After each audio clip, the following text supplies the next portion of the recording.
আসসালামু আলাইকুম। সবাই কেমন আছেন? আলহামদুলিল্লাহ, আমরা অনেক ভালো আছি। এই তো আমাদের একটা সাদামাটা বিকেল আপনাদের সঙ্গে শেয়ার করতে চলে আসলাম। আপনারা সবাই আমার এই সুখী পরিবারটার জন্য দোয়া করবেন। সুখী পরিবার বললাম কেন জানেন?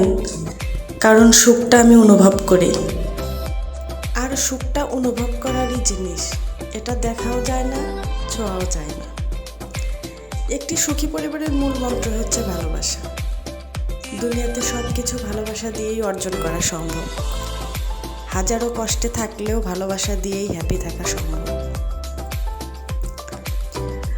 আর একটা সুখী পরিবার তৈরি করার জন্য স্বামী স্ত্রী একে অপরের প্রতি অগাধ সম্মান থাকা দরকার। তাই একে অপরের প্রতি অগাধ বিশ্বাস রাখুন, একে অপরকে বেশি বেশি ভালোবাসুন, মানিয়ে নিতে শিখুন। দেখবেন জীবন কত সুন্দর। সবার জন্য অনেক শুভকামনা। সবাই ভালো থাকবেন। আল্লাহ হাফেজ।